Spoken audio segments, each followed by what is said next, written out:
What is up, everybody? Welcome back to a new episode of BA Impact. I'm your host, Berkan. And I'm Adam. Welcome back, guys. I think this is episode 10? This is the big double digit. Big double digit, number 10. Look at that. We made it through 10 episodes. I think we're like fully potty trained now. Yeah, we are full-time put in the bio podcasters. Look at that. Here we go. Boom. That's super exciting. Well, thank you guys so much for joining us. It's been super awesome. So far, we're definitely happy about this whole thing. It's definitely been cool to kind of connect with the hobby like this, and we're just excited to keep going. So thank you guys. 10 whole episodes. Yeah. Look at that. Man.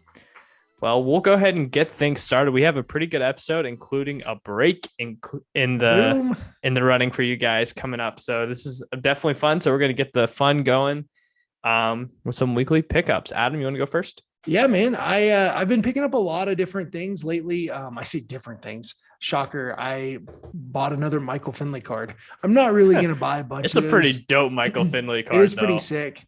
And then I've also been, like, as I've mentioned the last couple of weeks, I am steadily purchasing Jalen Darden rookie cards. I got all excited because he's from my alma mater. I promise it'll be the last time I tell the story, but he went to North Texas. I'm a North Texas alumni. So are you, Berkan. Go Mean Green.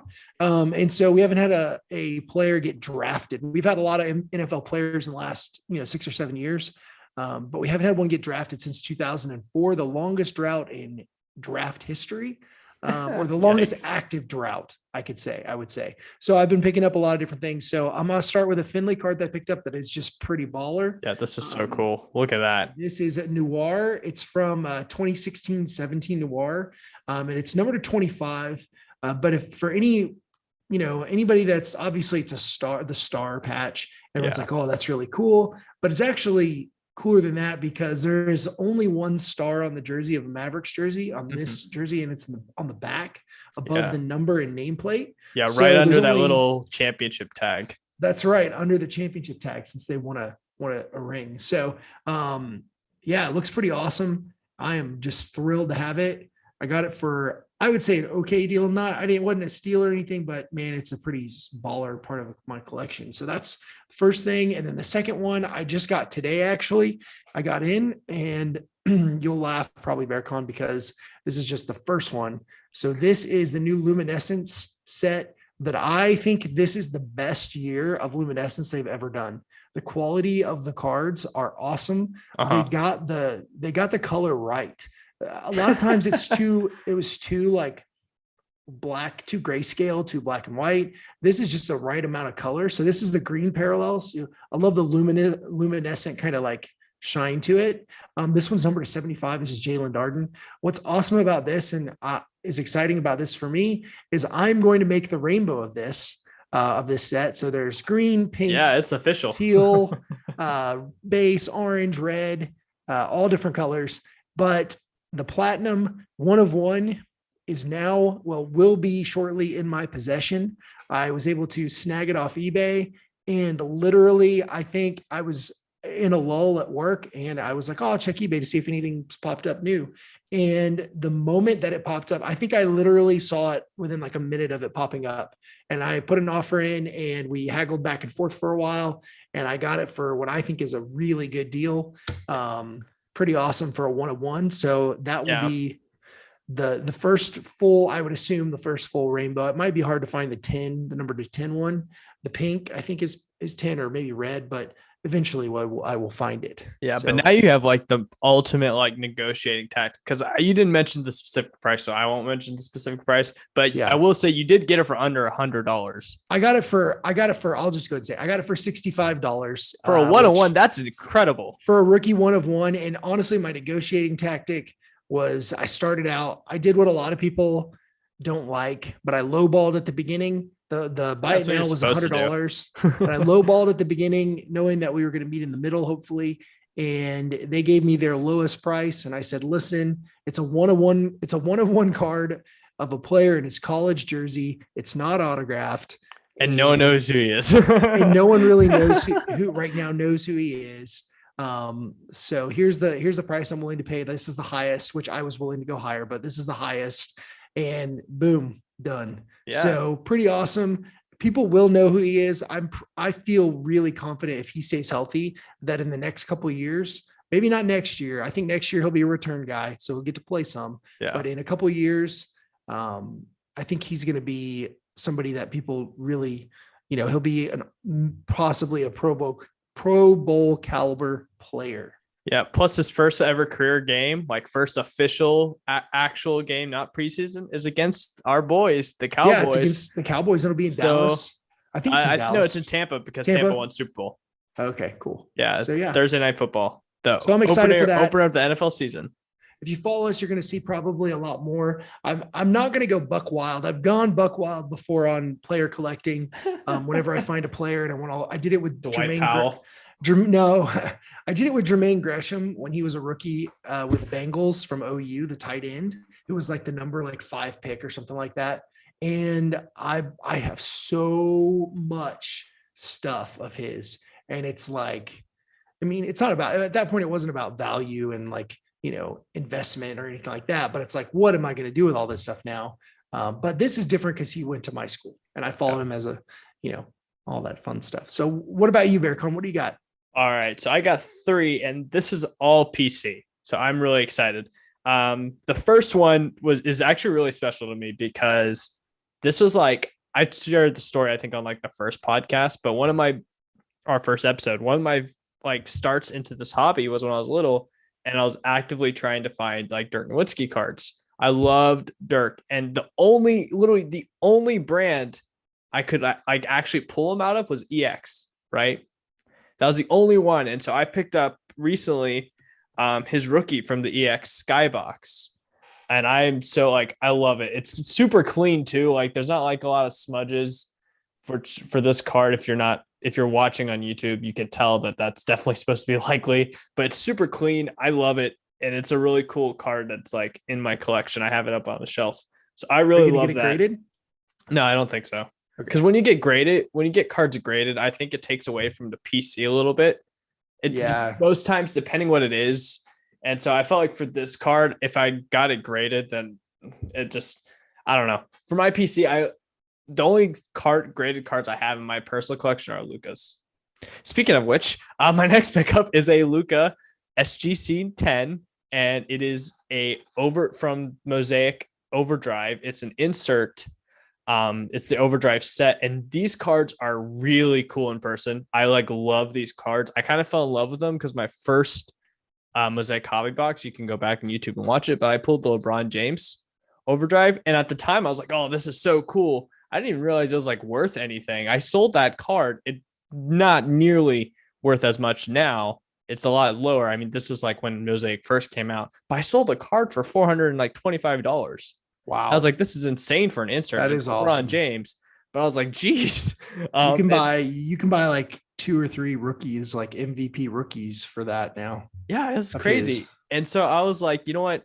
I would love to have Luka from the SIP. I don't know if that's ever going to happen. And I was right for a long time. It was 300, then started dipping down to 200, then to 100. And then finally I was able to get this SGC 10. I think my bid was 95.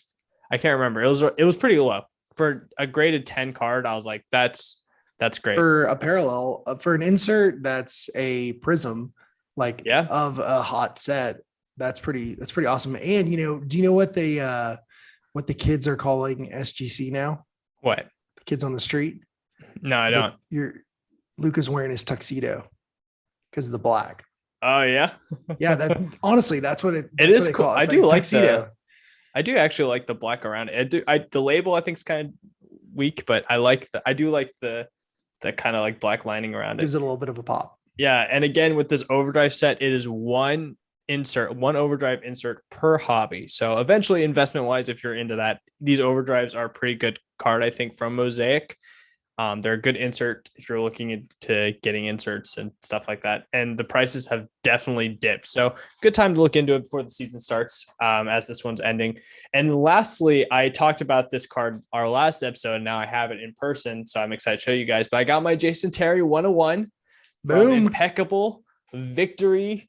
The Jet Jason Eugene Terry. You probably can't see that well.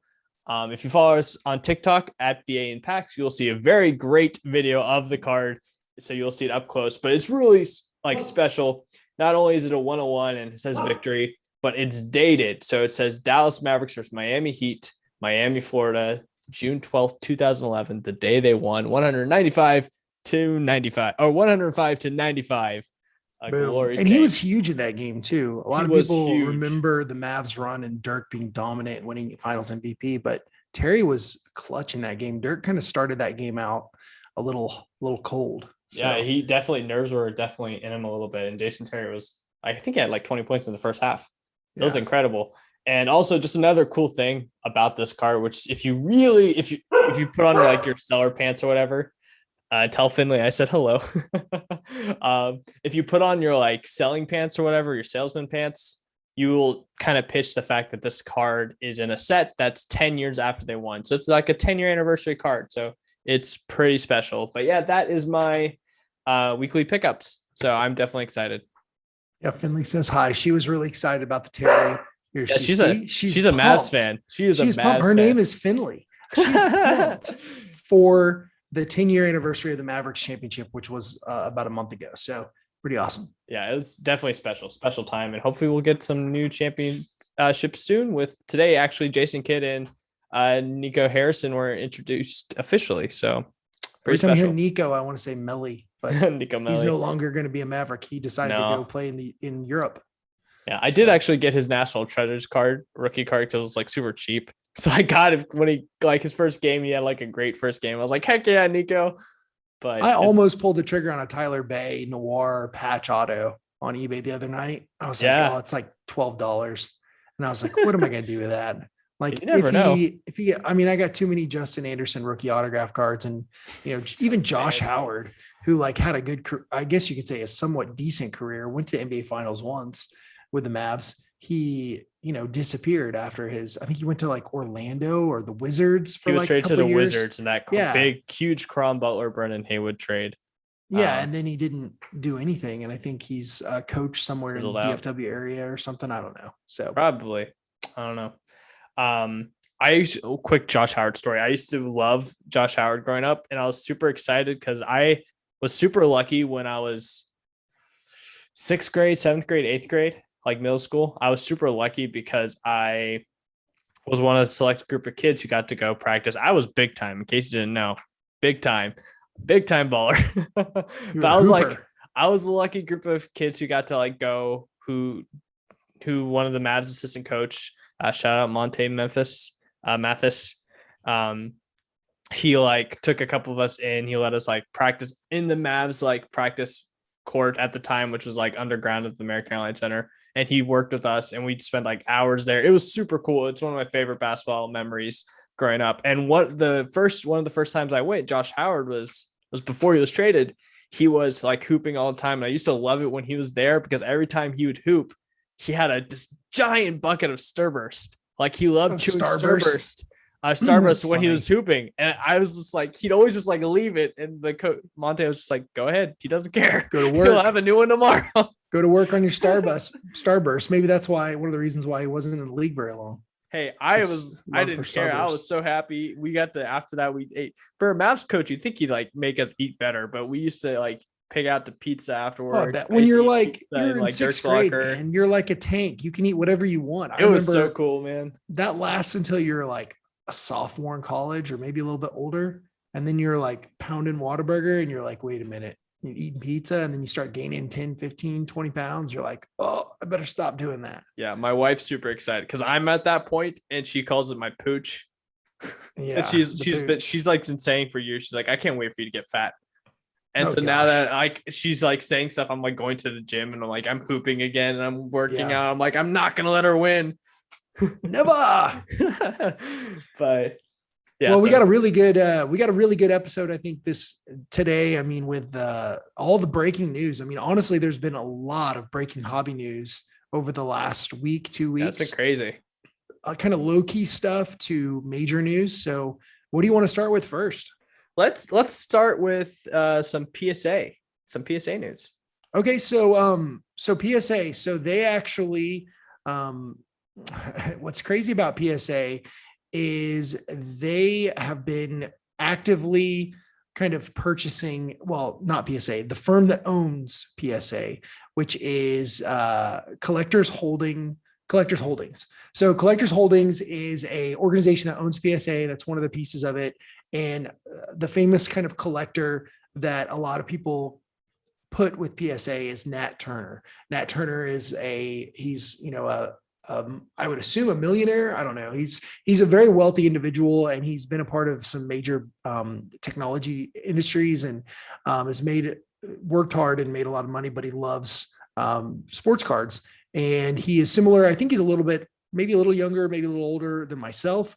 We both kind of got into collecting, I believe, like hardcore around the same time. So his love for the 90s kind of cards and what mine is very similar. Anyway, so Collectors Holdings purchased another major brand when it comes to not only the card market, but just social media in general when it comes to sports cards, and that's Golden Auctions. Yeah. So now Collectors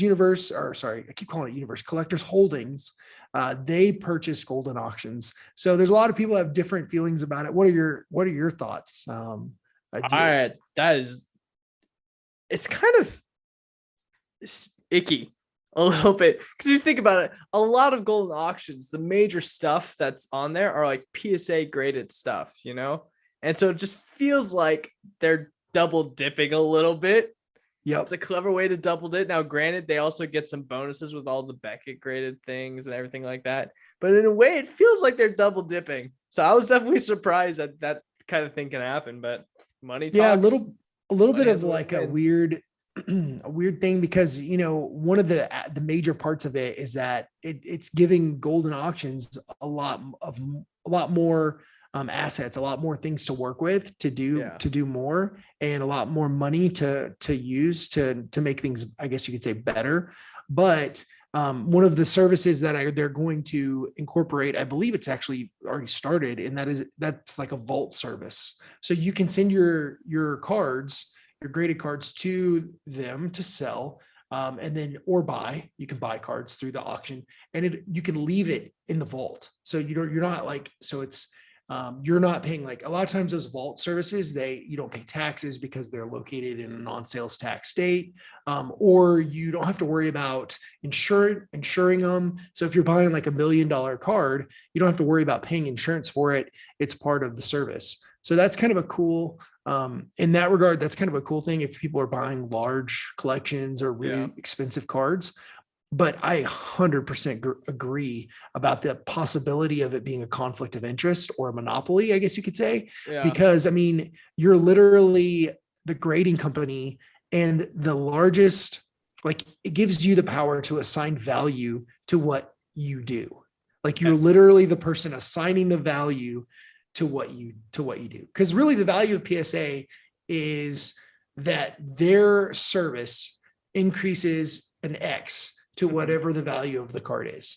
That was not the intention originally. The intention originally was to provide a service of being able to grade a card so that, I could go into a hobby shop and not get ripped off. Like, I could go into a hobby shop and say, hey, this is a, near mint card or mint card, and then say, oh, no, that's not I'm a professional. That's not a mint card. That's a blah, blah, blah. So I'm only going to give you 30% for it or 40% for it. And that was one of the original purposes, is so that kind of collector's world could be on a same basis. And, obviously the outcome as well is the value to it. So I always say buy the card, not the grade. I think that's a kind of gotten to a point of being like a cheesy slogan nowadays, as we go into what some people will call the junk slab era, with all these base cards being slabbed. Yeah. But I think it's true. Anyway, I think it's a weird conundrum. We'll see. There, obviously people asked Nat Turner about the acquisition and what they're doing. And one of the things that he said is that, they're going to keep, Collectors Holdings is going to keep Golden Auctions at arm's length from PSA. So, and I do think that there's going to be, nobody wants the credibility of any of these companies to be hurt negatively, because Right. obviously that impacts the hobby in a massive way.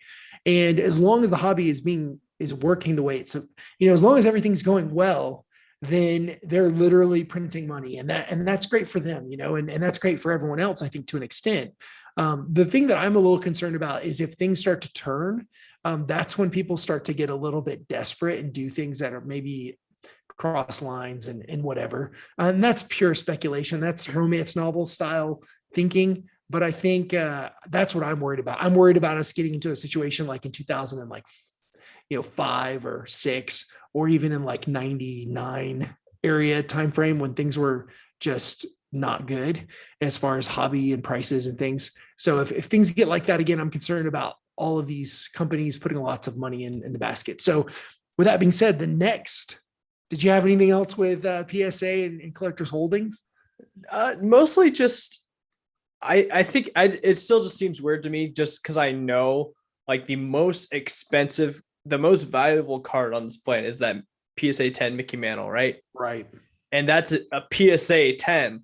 And to the owner's credit, he said he will never sell it. He'll probably be buried with it. That's fine. But what if one day he changes his mind? Or what if he gives it to his kid and they decide they want to sell it? If he's buried with it, how selfish is that, to be honest? Like, come on. That's a whole different topic. Like, but come on. I don't think he'll actually King Tut. I don't think he will, because he's actually pretty good about like coming to like nationals and displaying it, letting people like experience the card. Yeah. So I think that's always been like his joke. So I don't think he will. Right. But eventually, if somebody in his family decides they want to sell that card, the odds are they're going to go through golden auctions. Yeah, I mean, so it's like true. I mean, it is an interesting deal. And now and I would assume at some point that there will be an opportunity for you to submit cards to PSA and then have them directly go to golden auctions, and that's a service that's positive. But a lot of times those things that are made for us easier for us doesn't always mean that that's a good thing. So that's the only thing that I'm a little hesitant and kind of step back on. And all the money being poured into the hobby, I mean, this just shows that, it's not just your, 20, 30 something guys and gals who have extra money in their pockets. It's legit businesses and companies that are putting money in and seeing this as an asset, which I think is really good for the hobby, is really good for the future of the hobby, regardless of, price dips and things of that nature. I think it's a really good to have all these breaking news stories of, the next one that we'll probably talk about, and I'll jump to it. And that's Panini and Slam Corp. So Slam Corp is A-Rod. It's not just his organization, but he's a major part of it. He's kind of the face of it. Most of these companies that are involved in sports find a kind of figurehead to push their kind of sports message, if that's where they're going. And he's kind of that. Obviously he's involved in it. I don't know anyone there or know anything about it as far as, inside information or anything of that nature, but they are a publicly traded company. And that being said, they are in the process of working out a deal to partner, and more than partner, they're literally talking about merging with Panini. So if they merge with Panini, that basically means that Panini would be a public company, a publicly traded company. So this is obviously a transaction that is still in the process.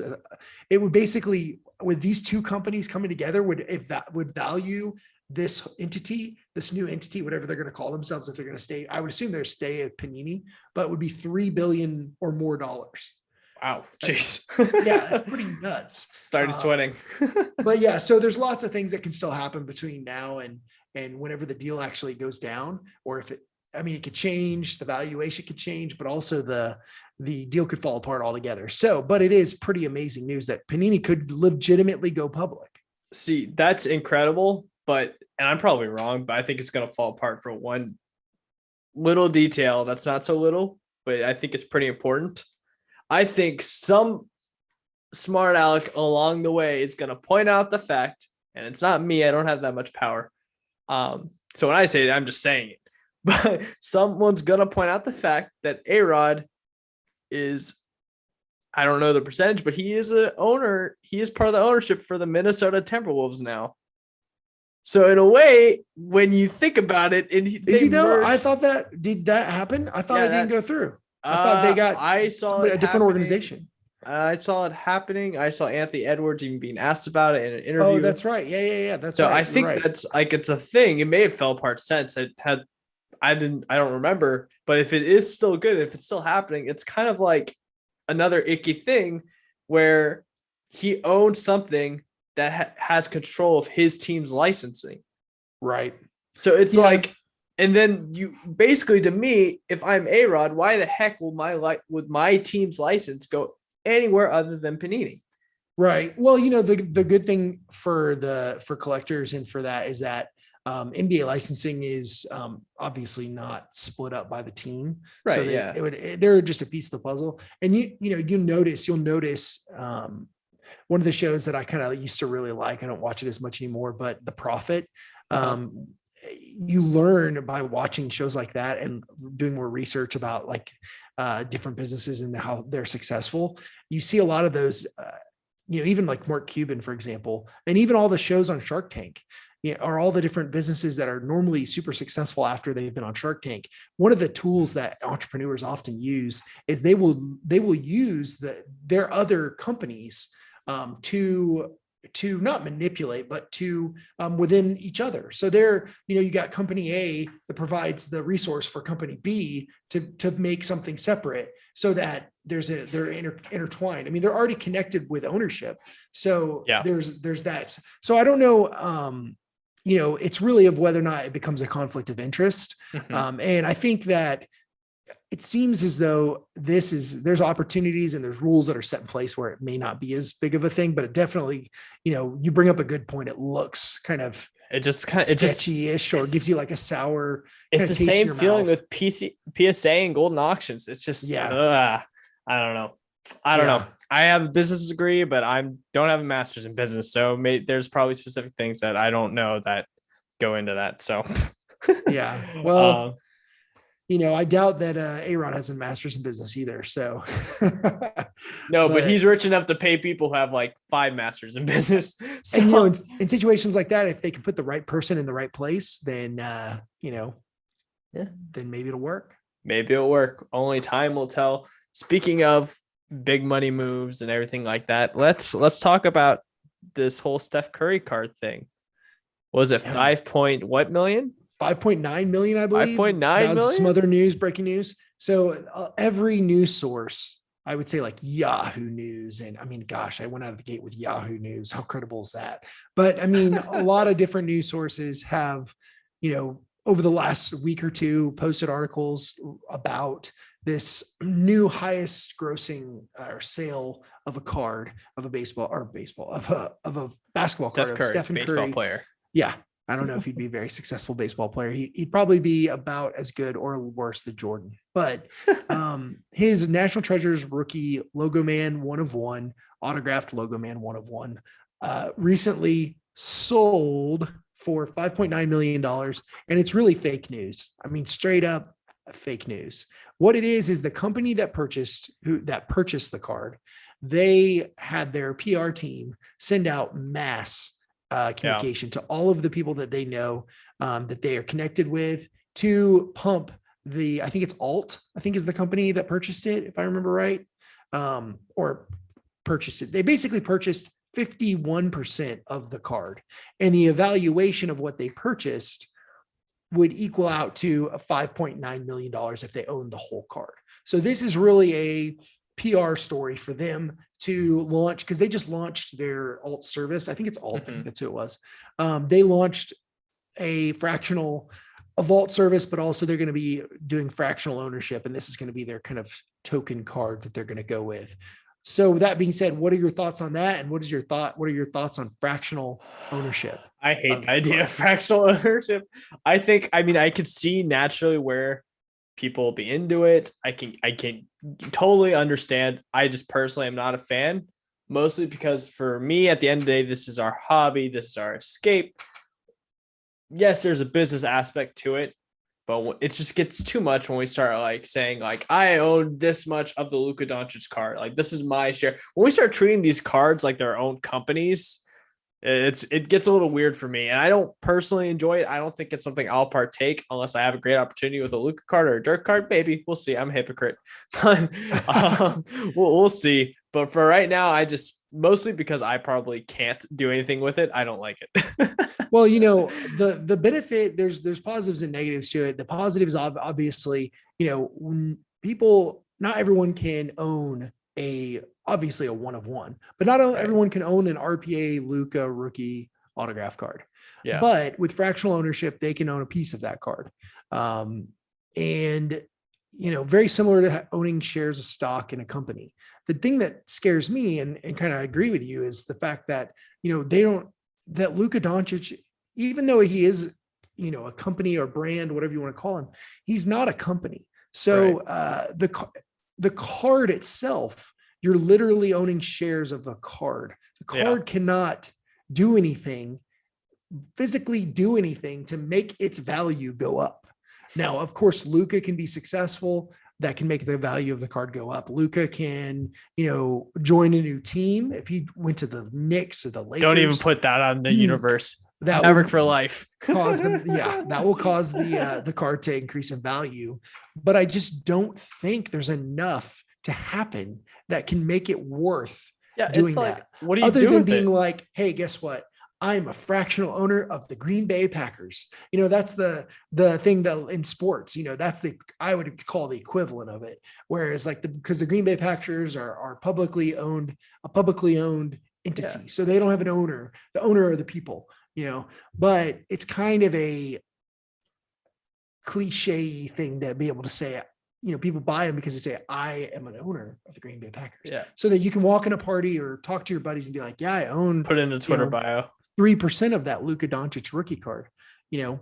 And so in that instance, I think it's fun, but I don't think it has any long-term. I just don't see like the long-term benefit of it. And again, it's probably hypocritical just because like I can't put in money for like a part ownership for a Luka Doncic logo man or a Steph Curry logo man. Because they're going to sell shares super cheap. Well, like 0.5%. They can sell a billion of them. Well, because they're going to be able to sell a billion of them. I mean, and that's the thing that's, you know, that's the thing that I think is too much. Yeah. So we're kind of in agreement there. Tell us what you guys think. You know, tell us in the comments definitely. If you know, hop into YouTube or if you're listening on the podcast, you know, follow us on Instagram or TikTok or any of those fun platforms and let us know what your thoughts are. Yeah, please do. Fractional ownership. Yes, absolutely. And why we mentioned TikTok, be sure to go follow our TikTok account at BA and PAX. If you want like giveaways, TikTok is the place, man. I've done so many giveaways on TikToks before Adam here. And now with Adam, we're doing more. I mean, just join in. We're on a path to 10,000 followers on TikTok, which is absolutely amazing. We're currently about to hit like 6,800. We're like 2 away from that point. At the point of filming. So we're getting closer every day to 10,000. And at 10,000, I still can't believe I'm doing this. I'm literally giving away a Luka Doncic like rookie card that's graded, a BGS 9 class of 2018 hollow Luka Doncic, a rookie card, beautiful BGS card. 9. Beautiful. One of my favorites, which is why I'm an idiot. But I love you guys so much. So I'm giving, and I'm very, very grateful for you guys. That's never a bluff. I'm super grateful. And I know Adam is too. And so we're giving this card away to one of you guys. You just have to hit that follow button. And as soon as we hit 10,000 followers, we're giving it away. And if you don't have TikTok, if TikTok's not your thing, guess what? I'm doing another Luka Doncic giveaway on YouTube. What? Once we hit 2,000 subscribers, I'm giving away a PSA 9 Luka Doncic NBA Hoops rookie. What? I want to win that. I'm going to subscribe. Oh, you should subscribe, Adam.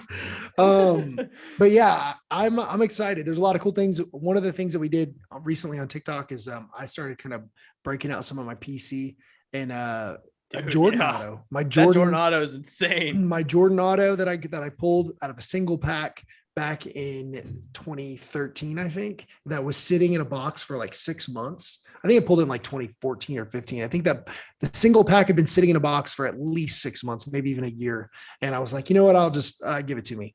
And talk about boom. One pack magic, man. Yeah, one pack. I've had that twice happen. How much do you think you paid? Do you remember how much you paid for that pack? Probably like $9 or something. Okay, Maybe 10. $9 for a Michael Jordan auto. Maybe more. I don't remember. I know the boxes at the time were of that product, Fleer Retro, were like, I think $120, 130, something like that. I wish. And I cannot six wait. autos. I think it had 6 autos in the box. It was 2 inner boxes or whatever. So I don't think it's ever going to get back to that, but I think it will, we'll circle back a little bit to an extent. I am grateful though that I bought at the time I always felt super guilty, but now I'm glad I at least did. But I bought so many of those NBA Cornerstone boxes, Luka Doncic rookie years when they were at 150. And I remember I was so stupid. Awesome. I love those Cornerstone like quad I love it. I have patch auto cards. I have the Luka Doncic rookie out of 49 right here. You can see it.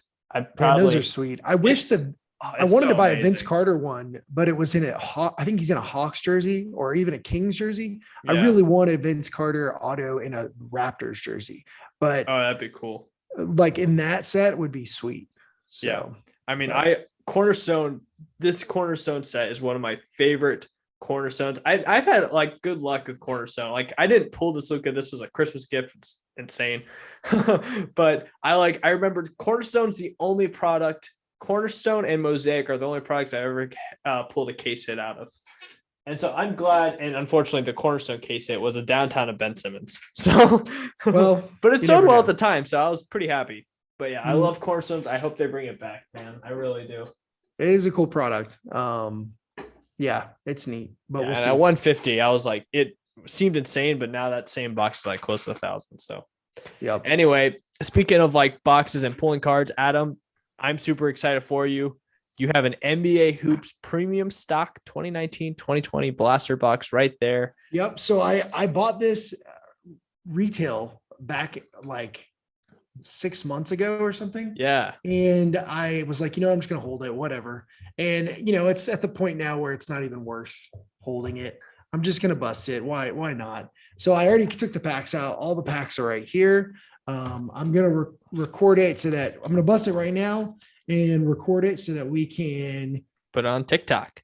As well and see. So I've got maybe we'll do a picture in picture. Who knows? I think it's 8 packs. 1, 2, 3, 4, 5, 6, 7, 8. 8 packs. So we'll not waste any more time. I have predictions. What's your predictions? I think you're gonna pull a blue variant of Brandon Clark.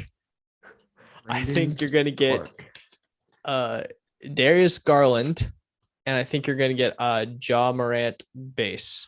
Gordon Dragic, Julius Randle, Bol rookie, Bol, and Hamidou Diallo. That's nice. What is this? This is the. That's like a wave that comes in the thing. That's an explosion. Get one of those. It's like the NBA Hoops explosion. I got the the silver explosion. Auto. What? Bol base rookie. Nice. Okay. Have you seen his auto? Have you seen Bol's auto? Yeah, Bol. Not awesome. So Andre Drummond. I'm 0 for 3 so far. Marc Gasol, Quinn Cook, and a courtside of. Oh, I thought at first it was LeBron James, but it's definitely not LeBron James. It's one of my least favorite players in the NBA today. That is Paul George. Oof. I think he's, watch, he'll end up being a Maverick at some point, but I do think that he is probably one of the most overrated players. Hot take alert. Sorry, Paul George. Most overrated players in the NBA. I remember when he was a free agent and he went to, I guess he wasn't a free agent. I guess he got traded. Yeah, the OKC. When he was a free agent, everybody's like, oh, whoever he goes to is going to be an automatic title contender. I was like, are you kidding me? He's so overrated. So I got Jared Allen, who I hope the Mavericks get, Terrence Ferguson, Kevin Porter Jr. rookie, and a Quinn Cook. Again? Silver. Seeing double on Quinn Cook. Yeah, seeing double. Well, we're not starting out. We're not doing so hot. Our base is meh. Our rookies are barely above meh. We've got Kendrick Nunn on the back of this pack, and it's a prism. So, there you go. What color it is? Oh, we're gonna go rookie of the year contender. Who we got 3 here? Daniel House Jr., Zach Collins, Duncan Robinson. I think that's his rookie card, and a green Kendrick Nunn. Green Kendrick Nunn. That's not bad. And Duncan Robinson, it's not like an official rookie, one of his but I think it's rookie his cards. First. It's like, for Kendrick Nunn, yes. But for Duncan Robinson, he wasn't a rookie last year, but he didn't really have any cards. Another Yeah. Kendrick Nunn on the back Oh of my this one. gosh. And Come it is on. another Prism. Don't Jay let me go Crowder over with the 3. Heat. Josh Hart, Dwayne Wade, a Boo. tribute, a Hoops tribute, and another Kendrick Nunn of the Jeez. explosion or whatever. What is up with that the is. double? So I'm hitting it up with a Kendrick Nunn. He's not bad. It's just He needs to have a good. he's older. He's a rookie. Yeah, but he's an older rookie. I got a Steph Curry insert there. All right, Torrey Craig, who's going to get a ring regardless of who wins, right? Yeah. He was on Phoenix and The Bucks. the Bucks. He's on the Phoenix right now, right? Yep. DeJounte Murray. Oh, Ty Jerome. Yes. Oh, and a hollow. That's pretty cool. A hollow Steph Curry. Oh, nice. Side. Yeah, that's cool. It's pretty That's sweet cool. looking. That's I a cool pulled card. before the Jason Terry. The only one I ever pulled was Ty Jerome. Oh, For nice. select, courtside select. It was pretty cool. I sold it for about $100. Hey, I'm surprised. I'm Kristaps surprised I got more than Prism. $20. Oh, Kristaps, go Mavs. That's good Go luck. Mavs for how long will he be a Maverick? We'll find out. We'll find out. I give him at least half Marcus the Smart, Diallo again, Jordan McLaughlin rookie, and a KP Silver Prism. Nice. Yeah, I bet. All I right. really do think KP will last until the trade deadline. Trade deadline. Because I think Yeah. that's only fair. Let him see what he does with a healthy offseason before you just trade Young him. Prism Trae Young Prism. on the back. At the back. Here we go. What do we got? It's definitely a green prism. We got James Harden, the beard. We got Joe Ingles, Romeo Langford, and a Trae Young green prism. There's supposed to be rules about letting your blasters sit. The longer you sit, the better pulls you're supposed to get. It's supposed to feel like- marinate. yeah, I feel like for 6 months you should be getting something pretty epic. It's So supposed to be. that's it's it. supposed to reward. That's it. Wow. That is the sound of all the rappers going away into the Jeez. trash. Sad There it days. goes. Sad There it goes. days. Man, well, at least he got Ty Jerome. Ty Jerome for the win. Well, Ty man. Jerome. Well, we won't end on that note. In That fact, sour note.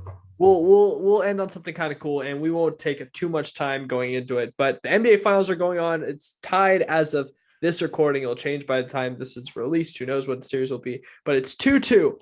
And my thing about this is everybody was all high on the Phoenix Suns when it was 2-0. They're all high and mighty about them. They're already celebrating. Dwayne Wade was going just two more. But it's 2-2 now. I think Phoenix celebrated too much. Way too much. They won a couple games off the hype, and now it's settling in, and they're in trouble. Did they pull it at 06 Mavs? I think they're going to pull it 06 Mavs. I think Everyone's partying with the Western Conference Championship. They had their own parade. yeah, Their that own was, parade. I was like, what are you doing? that was rough. I mean, They're crying about getting to the finals. What are you doing? I want so badly for Phoenix to win the championship.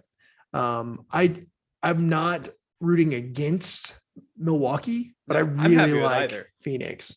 And I like Chris Middleton. I think he's a bit underrated. I think honestly, Chris Middleton reminds me a lot of like a 90s, early 2000s player with like a great all around game. I mean, as far as offense, and I really like Phoenix, but the problem is that Chris Paul is just not playing well the last couple of games, and nobody else is stepping up. Devin Booker's having to do it all himself. Ayton is playing really well. Ayton's being consistent. I mean, honestly, he's getting 10, 15 points and He's playing really well. I'm 15 rebounds a game. Yeah, really well. So, But- I mean, Yeah, Giannis has stepped up too. So. Giannis has stepped up. And my thing with Chris Paul, I knew Phoenix was in trouble.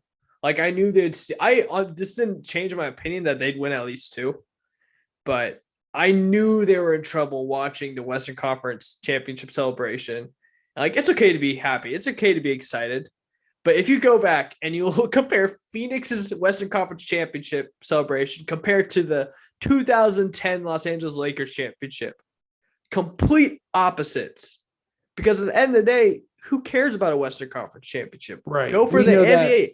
We know that as much as anyone else because of 06. Yeah, we celebrated like crazy. And then Mhm. in 2011, we were happy. But even Marquis was like, Dirk we're was not like, done. no. Dirk was like, everybody go to the locker room. After they won the Western Conference Finals, he was like, go to the locker room. We're done. We're not celebrating. Yeah, We're- it's like freaking go into the finals and we're going to do work. It's a mentality thing. And that's the one thing Chris Paul, the like amazing point guard veteran, can't tell you about because he hadn't experienced it before. So I'm not like blaming him. But the moment I saw him like super emotional during the Western Conference, like that big press conference where he was like thanking everybody, talking about everyone, talking about wishing his like kids were with him and everything like that. I was like, dude, you didn't win yet. You're not out of the woods yet. And that kind of is a mentality thing where you're playing, you take a step back, you know? Yeah. That's why Kobe, Dirk, those players who've been there before don't celebrate. Don't let your mentality slip. And it slipped. So you can steal 2 games off that momentum alone. But now once you go on the road, that's exactly what happened to the Mavs. The moment they got on the road, things got tough. It didn't matter how well your star player played. Yeah, I think it's going to be an exciting series. I mean, I think with this one, different from the 06 Mavs, Giannis and Middleton are playing really, really well. Mm-hmm. And they're not, as a Mavs fan, all I remember 2 things. I remember Eric Dampier just playing soft. And I remember Dwayne Wade consistently going to the free throw line. Yeah. For like, little tiny little things. And I think in 06, a lot of the things that happened are not happening now. I think that not that Miami didn't legitimately win it. I mean, whatever. No, we won't have that conversation, but Milwaukee they're playing dominant basketball on both ends of the floor in stretches. They're not doing it the whole game. They're doing it in stretches, which is why that they've been like, they were down 9 with 5 minutes left or 4 minutes left. Yeah. And I remember, I don't know about your basketball experiences as far as playing, but if you're within 10 with 2 minutes left, you're in the game. And that's the way that I've always kind of looked at it. If I'm within 10 with 2 minutes left, there's enough ways for you to score in the game today for you to be easily still in the game. So, they did, and that big block is going to go down in history only if they win, of course. Yeah, that block go down in history. But I thought it was a good block. When I first saw it, I was like, that's a foul. But no, the foul was Devin Booker hugging down a draw. That was a foul. But on the flip side, they called that garbage call. We were on the another reference to the Mavericks. We were on the opposite end of this situation I'm about to talk about. But Devin Booker and 25, he was rookie for the Suns the same year as Zion and like last year. What's his name? I can't remember his name. Anyway, for the Suns, yeah, Cameron Johnson. No, number 25 is he was the other rookie. That was Mikal Bridges. No, that was Luka rookie year. But Luka rookie year. That's who it is. Luka rookie year. Sorry. Anyway, Mikal Bridges and Devin Booker are trapping the ball on inbound play on Middleton with 40 seconds left. And they were not going to foul. They were trying to trap him so that he would give it up to Giannis and they could foul Giannis or get a turnover. And the moment they got in the trap and barely touched like a hip bump, they blew the whistle. Yeah. Because they assumed that it was going to be a automatic, like a on purpose foul. And it's funny because the first thing I thought of was the Mavericks in the second round of the NBA playoffs against Denver in like 2007 or 8 or I don't remember. It was 08, 09. And they were trying to intentionally foul Carmelo Anthony, and they didn't call it. And it was like everybody in the arena, everybody on the bench, everyone in the world that was watching the game was like, why didn't they call the intentional foul? They were clearly intentional. And he shot it a 3 or something. And they won. Yeah, they won by like 2. That put them up 3-0. That was huge because the Mavs won game 4, so that series would have been tied 2-2. Yeah, so it made me think of that. And they didn't want to foul them. They were trying to trap. So it just made me think of, that kind of scenario. Anyway, the officiating was weird down the stretch, but it was consistently weird. So that at least you've got that. Well, if you're weird, at least be consistent. At least be consistent. I mean, NBA officiating is probably the worst of all the sports, but it's also the hardest. I mean, it's a consistently fast-paced game bodies flying everywhere. Yeah, it's like, and there's cues when there's like unspoken rules when you should not blow your whistle too. Right. Especially in the NBA finals. Well, there's a butt ton of of assumed calls. Like official will be on the other side of the play and assume that they're going to foul this guy, or when bodies come up that a foul is happening on a breakaway or something like that. And sometimes there's no contact at all. But anyway, I'm excited to see what happens. What's your prediction? I think Bucks in 6. I literally think you're going to see a mirror of Mavs 06. I honestly do. I think the Suns. And I'm okay with that. I'm okay. I mean, I want a game 6 or 7. We're definitely getting 6. So I'm happy. That's all I wanted in this series was I wanted it to go to 6 at least. I think game 7 would be cool. But I think if the Bucks can pull out a win in game 5, I think it's over for the Suns. Yeah. Milwaukee's a hard place to win, especially when you're on the brink of elimination. I mean, they're 9-1 in Milwaukee. Yeah. Right now. So I don't know. It's definitely going to be interesting. Well, that's all we got. Oh, actually, what do you think? Suns in 6, right? I think Suns will win in 7. Okay. That would be cool. All right. Well, thank you guys so much for watching. Be sure to like, subscribe, download, follow us on our social media platforms at BA Impacts. There is the decimal points between the B and the A, so don't forget those. Super important. We are super grateful for you guys, and we cannot wait to keep going on this journey with you all. So with that, thank you guys so much.